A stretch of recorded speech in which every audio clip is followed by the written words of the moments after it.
What does atrophy refers to in the cellular changes? तो आपने कई टर्म पढ़े होंगे, एट्रोफी पढ़ा होगा, हाइपरट्रॉफी पढ़ा होगा, हाइपरट्रॉफी पढ़ा होगा, हाइपरप्लेसिया पढ़ा होगा। ये सेलुलर चेंजेस है, जो एबनॉर्मल चेंजेस आ जाते हैं सेल्स के अंदर। आपने डिस्प्लेसिया पढ़ा है, आपने मेटाप्लेसिया भी पढ़ा होगा, आपने नियोप्लेसिया भी पढ़ा होगा,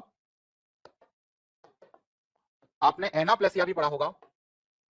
ये देखो, इतनी सारी चीजें पढ़ी होगी आप लोगों ने, तो वन बाय वन करके सीख लो जरा। सबसे पहले मेरे साथियों, यदि कभी बोला जाए कि एट्रोफी, तो decrease in cell size, cell की साइज का डिक्रीज हो जाना कहलाता है एट्रोफी। सेल की साइजेस का इंक्रीज हो जाना कहलाता है हाइपरट्रोफी। सेल के नंबर्स का इंक्रीज हो जाना, इंक्रीज सेल नंबर्स, सेल की संख्या अगर बढ़ जाए ना ट्यूमर में, तो उसको कहते हैं अपन हाइपरप्लेसिया। जैसे आपने सुना होगा एक डिजीज बीपीएच।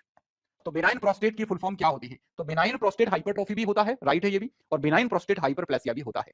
मतलब कहने का ये होता है कि जो प्रोस्टेट ग्लैंड है, इसका एनलार्जमेंट होना ही बीपीएच है। अब ये एनलार्जमेंट दो टाइप से हो सकता है, दो रीजन से हो सकता है। या तो नंबर ऑफ सेल बढ़ जाएंगे, तो उस प्रॉब्लम को हम बिनाइन प्रोस्टेट हाइपरप्लेसिया बोल देंगे, या फिर साइज ऑफ सेल्स बढ़ जाएंगी, तो उसे हम बिनाइन प्रोस्टेट हाइपरट्रोफी कह देंगे। तो बीपीएच की दोनों फुल फॉर्म्स करेक्ट हैं, और दोनों टाइप के चेंजेस आने से बीपीएच होता है।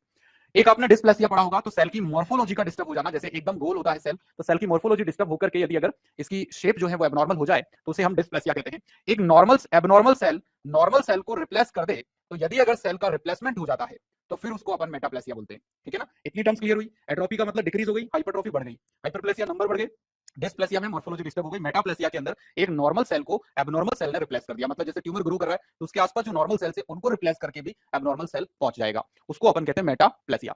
फिर होता है नियोप्लेसिया। तो नियोप्लेसिया कहते हैं न्यू सेल ग्रोथ, सेल का कोई भी न्यू ग्रोथ हो जाए, यानी ट्यूमर बन जाए, तो उसको कहते हैं नियोप्लेसिया। एक आपने सोचा होगा एनाप्लेसिया। तो अब सेल जो होती है ना, इमैच्योर से मैच्योर होती है। मतलब समझना, इस टर्म को समझना, बहुत अच्छा क्वेश्चन है ये। मतलब एक इमैच्योर सेल मैच्योर स्टेज पे जाती है डेवलप होकर के, जैसे कि मैं कहूं प्रोनॉर्मोब्लास्ट मैच्योर होकर के और एरिथ्रोसाइट बनाती है। तो जब कोई सेल इमैच्योर से मैच्योर स्टेज में आती है, उसको कहते हैं सेल का डिफरेंशिएशन। क्या कहते हैं? डिफरेंशिएशन। अब यदि अगर कोई सेल डिफरेंशिएट ही नहीं हो पा रहा है, यानी कि एब्सेंस ऑफ डिफरेंशिएशन, तो कैंसर जब फोर्थ स्टेज पे होता है, तो सेल्स इमैच्योर स्टेज में ही रहने लग जाती है, मींस उनमें डिफरेंशिएशन नहीं हो पाता है। तो absence of differentiation, this is called as anaplasia. Do you understand guys? तो यहां पर एब्सेंस ऑफ डिफरेंशिएशन को हम कहते हैं मेरे दोस्तों एनाप्लेसिया।